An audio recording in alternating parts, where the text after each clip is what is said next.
आपके स्कूल में पदस्थ एक शिक्षिका रेशमा खान ने जी। प्राचार्य पर आरोप लगाए हैं, आप क्या कहना चाहेंगे उस पर? निराधार है सर ये निराधार है। जी। मैम आपका नाम क्या है?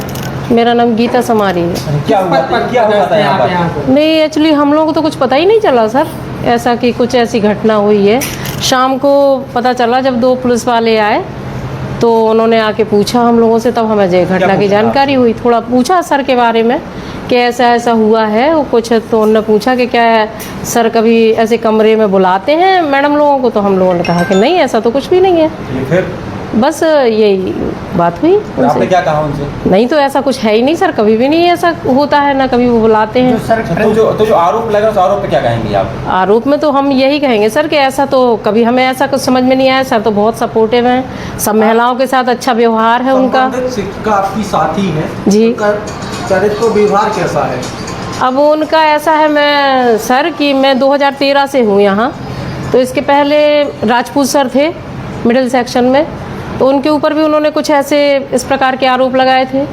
और इनके बाद बघेल सर हैं उच्चतर माध्यमिक शिक्षक, तो उनके ऊपर भी इसी प्रकार के कुछ आरोप लगाए थे उन्होंने। तो मुझे तो ऐसा लगता है कि प्रेशर, बिल्कुल बिल्कुल दबाव बनाना है। नियमित नहीं आती वो? अब नियमित आती हैं, वो अपने हिसाब से आती हैं। हम लोग तो हमारा पीछे कैंपस है सर, मतलब तो हम टाइम लोग से अपना टाइम से आके पीछे क्लासें ले लेते। क्या कभी आप लोगों से नौकरियां होती होगी? नहीं, हम उनसे बात ही नहीं करते और ना वो हमसे बोलती हैं, वो अपने कमरे में ही रहते हैं। आप भी यहाँ शिक्षक हैं, क्या जी। प्राचार्य के द्वारा कभी आप लोगों के नहीं सर, हम लोगों के साथ किसी के साथ प्राचार्य जी का ऐसा कोई व्यवहार नहीं है। तो आपके द्वारा बताया गया कि लगातार पहले भी शिक्षकों के ऊपर शिक्षिका के द्वारा जी आरोप जी लगाए जी हैं, जी सर, मैंने तो आदि हैं। अब इसे देख के तो ऐसा ही लगेगा सर, क्योंकि कोई व्यक्ति, एक व्यक्ति गलत हो सकता, बार बार सारे व्यक्ति थोड़ी ना ऐसे कर सकते। लगा चुकी हैं अभी वो स्कूल? अब यहाँ पे तो 2 सर लोगों के ऊपर, राजपूत जी के ऊपर भी और बघेल सर के ऊपर भी। शुक्ला जी थे, उनको वो रनगोवा में सुना था सर उनके बारे में, पाठक जी के बारे में भी सुना था, रनगोवा में पदस्थ हैं ये। तो क्या स्कूल में सीसीटीवी कैमरे नहीं लगेंगे? लगे तो हैं, इस कमरे में भी लगा है। जहाँ पर ये घटना घटित हुई वहाँ सीसीटीवी कैमरा शायद नहीं है। और घटना कब हुई, कैसी हुई सर, हम लोग पीछे थे। उन्होंने कहा चिल्ला के भागे, तो क्या आवाज तो आई होगी कहीं ना कहीं? अगर तो सर वहाँ बाजू में ऑफिस है, बाबू वगैरह बैठते हैं वहाँ सर, यदि ऐसा कुछ हुआ होता तो उन लोगों को भी जानकारी होती। और हम लोग तो सर पीछे वर्ग 2 में हैं, हम तो पीछे क्लास लेते हैं और हम लोग पीछे ही स्टाफ रूम है हम लोगों का। जिन शिक्षकों पर पहले आरोप लगाया उन्होंने, जी। उनका क्या हुआ?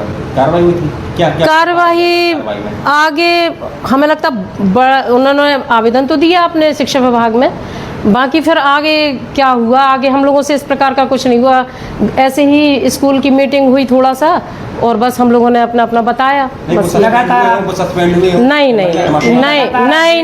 नहीं सर, ऐसा कुछ नहीं। मैडम लगातार देख रहे हैं कि शिक्षा विभाग की जो छवि है वो धूमिल की जा रही है। जी। आज दिन ऐसे आरोप प्रत्यारोप लगाए जाते हैं, तो इस आरोप को आप कितना सत्य? बिल्कुल गलत है सर।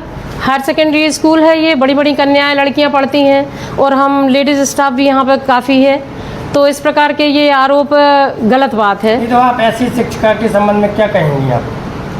भाई अब सर हर शिक्षिका ऐसी नहीं होती, और विद्यालय में समय से आने के लिए हर प्राचार्य बोलेगा सर कि आप समय से आइए, क्लास लीजिए, पढ़ाइए। और हम लोग भी कभी लेट लतीफ़ होते हैं तो बताते हैं उन्हें, और हम लोगों से यदि वो कहते हैं तो भाई बात माननी ही पड़ेगी, प्राचार्य है चूँकि वो हमारा। महिला होने के नाते वो गलत महिला होने के नाते क्या आपको लगता है कि मतलब ज़्यादा गलत फायदा उठा रही है इस तरीके से? क्योंकि 6 लोगों प्रेशर है सर उनका, वो प्रेशर डालना चाहती हैं अधिकारियों के ऊपर। अच्छा। कि वो अपना मन का करें बस, जब जितने टाइम उन्हें आना है कोई रोक टोक ना हो। मेरे ख्याल से तो यही है। जी, ठीक है, जी।